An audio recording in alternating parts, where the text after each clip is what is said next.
activas. Damián, te veo ahí pronto a iniciar, así que entiendo que serás el vocero del grupo. Te Sí, hola, bueno, escuchamos y si no te molesta, a los 7 minutos te hago saber sobre el tiempo, ¿sí? dale, dale, buenísimo. Bueno, buenos días a todos. Voy a presentar la pequeña presentación que hemos armado.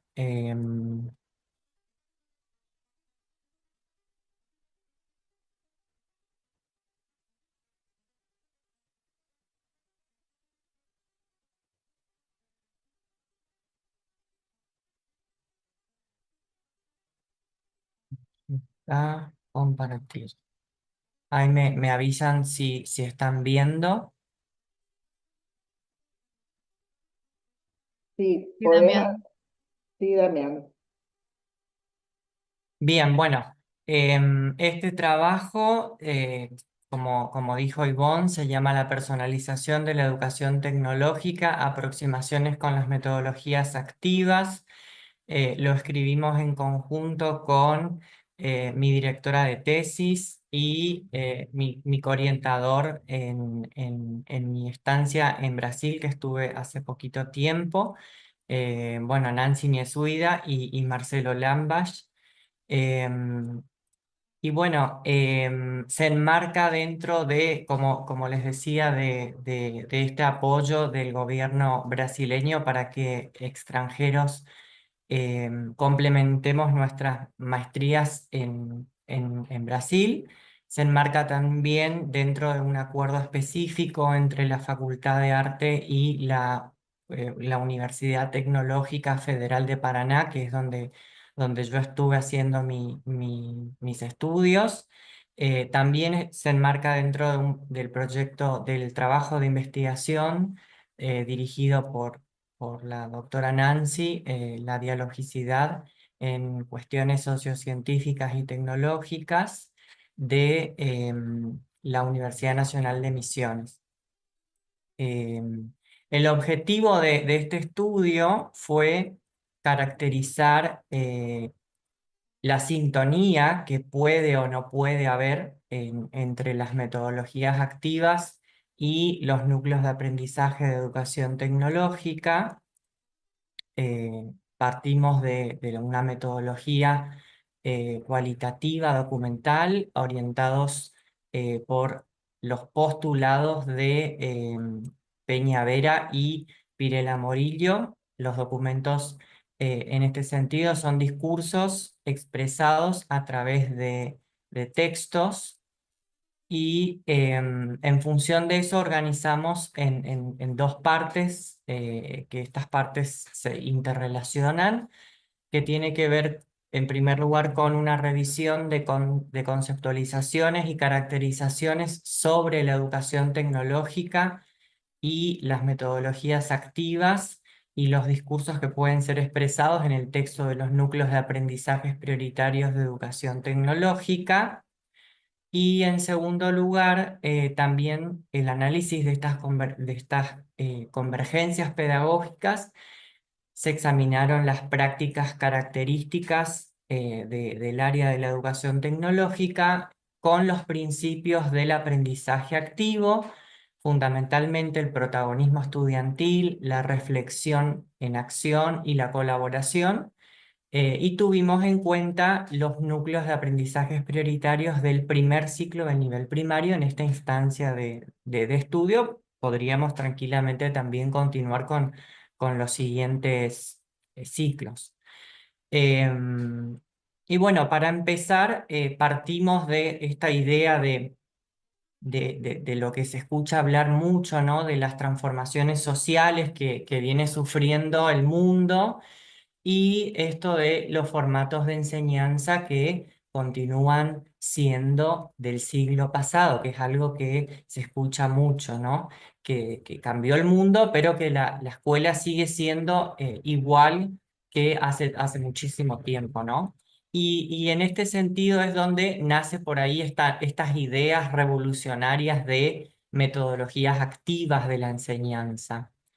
Nos dice Araujo que ya esto no es nuevo, sino que surge en el siglo XIX en respuesta a la educación tradicional, como una crítica a la educación tradicional, y pone en el centro al estudiante pensándolo con autonomía en la actividad práctica. Entonces el estudiante pasaría de una pasividad receptiva a una participación protagónica. Esto, la mayoría de los autores, digamos, menciona esto de un estudiante pasivo a un estudiante activo.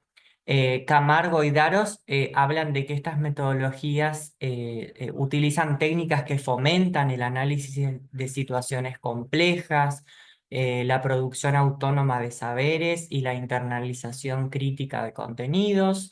Eh, También tenemos otro autor en nuestro marco teórico, Libou Martínez y Stager, que hablan de que la construcción del conocimiento se da mediante la acción, mediante un estudiante protagonista. Esto es inherente al construccionismo y se materializa en algunas metodologías como el ABP, aprendizaje basado en proyectos, y el aprendizaje a partir de la indagación, donde el aprender haciendo opera como principio fundacional.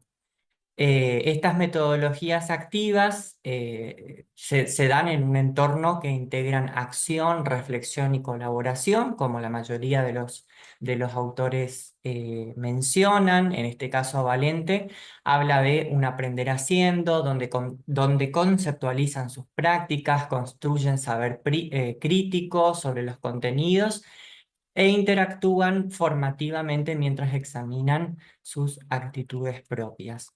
En relación a la educación tecnológica, podemos decir que la creación de soluciones tecnológicas exige involucrarse activamente, combinando ejecución práctica con el análisis crítico de su impacto en las personas y en los entornos. Entonces, desde la educación tecnológica siempre se propone la resolución de problemas de manera activa, eh, y obviamente también siempre incluyendo una reflexión sobre esa producción.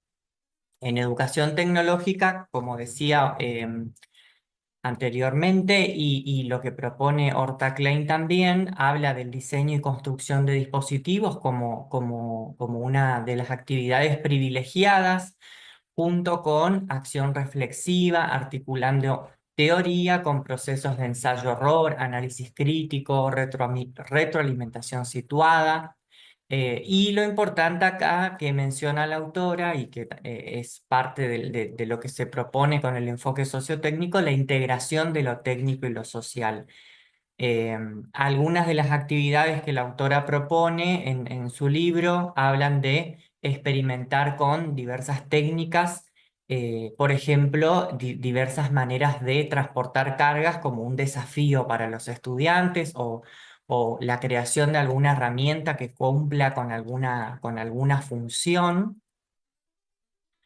Y también en este sentido es importante el concepto por ahí que aparece mucho en la educación tecnológica, que es el concepto de aula-taller, que surge como un espacio idóneo para estas actividades con metodologías activas. Lelivo y Marpegan nos hablan de un aprendizaje a través de la acción y la resolución de problemas, integrando saber hacer y el hacer para saber en una dinámica recursiva en este espacio de aula-taller. La integración de lo social o el contexto se concreta con lo establecido, como les decía hace un ratito, con el eje número 3 de los núcleos de aprendizaje prioritario que está presente en toda la primaria y en la secundaria también, que propone comprender a la tecnología como un proceso sociocultural dinámico donde se analizan tres dimensiones entrelazadas: la diversidad de las soluciones técnicas, los cambios históricos y las continuidades persistentes. Eh, Damián, ¿Sí? perdón, eso te iba a avisar que te queda 1 minuto y medio. Bueno, entre las conclusiones que llegamos es esto de los términos propios del campo en los NAP de educación tecnológica, muestran la incorporación de metodologías activas. Fíjense que es un término que está apareciendo mucho ahora, pero los núcleos de aprendizajes prioritarios eh, del primer ciclo aparecen ya por principios de los 2000. Em, el aprender haciendo a través de proyectos prácticos.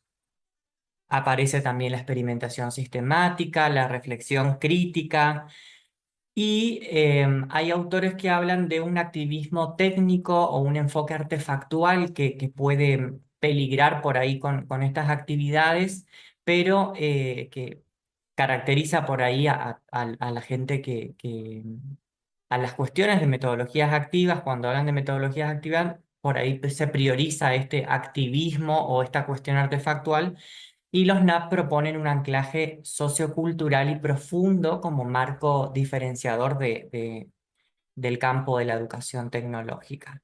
La integración del enfoque sociotécnico, como plantea Horta Klein, de modo tal de concebir las tecnologías como sistemas complejos que interactúan, actores, artefactos y contextos, es sumamente importante cuando se trabaja con metodologías activas, y por ello es importante cómo se pueden hacer eco de las características que ya plantea la educación tecnológica en sus NAP para el desarrollo de otros proyectos, la planificación de futuros proyectos. Bueno, acá tenemos las referencias bibliográficas de nuestro trabajo y gracias por la atención. Eso es todo.